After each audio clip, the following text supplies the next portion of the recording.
के बढ़ेंगे, जहां झारखंड विधानसभा बजट सत्र की कार्यवाही के दौरान आज भी सदन में हंगामे के आसार हैं। कई मुद्दों पर विपक्ष आज भी सरकार को घेर सकता है। हालांकि देखिए, सरकार का फोकस रहेगा कि ज्यादा से ज्यादा विधायी कार्यों को निपटाया जा सके, लेकिन जिस तरह से बीते दिन सदन की कार्यवाही के दौरान कई मुद्दों को विपक्ष ने उठाया, तो वहीं सत्ता पक्ष की तरफ से भी कई आरोप लगाए गए हैं।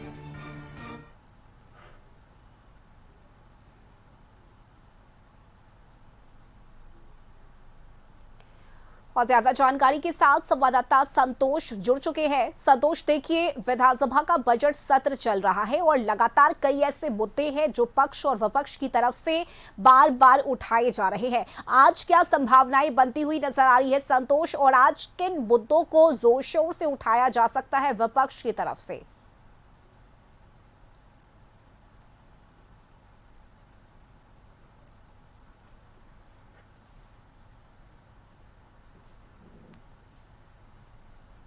हेमंत सोरेन ने वाद विवाद से अपना मंतव्य दे रहे थे, तो इतिहास से पहला बार होगा इस विधानसभा में कि जिस तरह से विपक्ष के संबोधन के नहीं हुआ और यह जो राज्यपाल का अभिभाषण है उसको प्रस्ताव को पारित कर दिया गया। तो एक तरह से समझ सकते हैं कि पूरा सदन, जिस तरह से हेमंत सोरेन ने अपने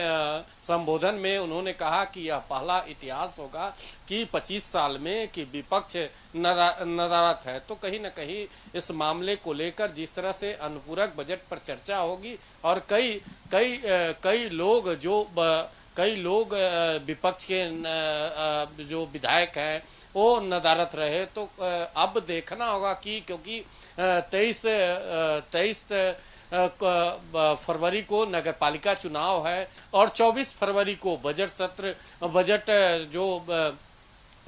बजट पेश करेंगे वित्त मंत्री राधाकृष्ण किशोर। तो आज जो अनुपूरक बजट पेश हुआ है उस पर चर्चा होने का उम्मीद है और पूरा स्पष्ट है कि इस चर्चा में कौन कौन अनुपूरक बजट के पेश हुआ है,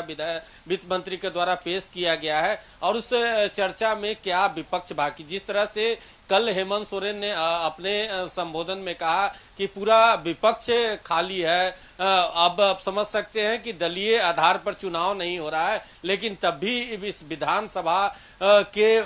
जो सेशन चल रहा है, बजट सत्र चल रहा है, उसमें कोई विपक्ष के नेता, केवल प्रतिपक्ष नेता, कई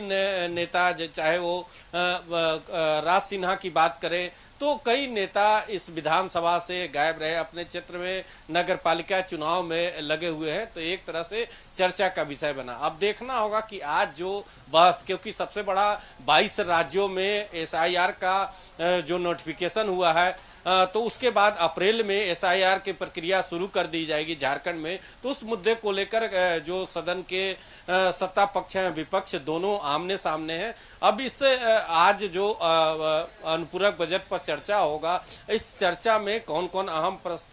चर्चा में कौन कौन भाग लेते हैं और किन किन मुद्दे। सबसे बड़ा मुद्दा एसआईआर को झारखंड में नहीं होने देने की। जिस तरह से इरफान अंसारी ने, जो कांग्रेस के नेता है, कई कांग्रेस के नेता मंत्री ने कहा कि इस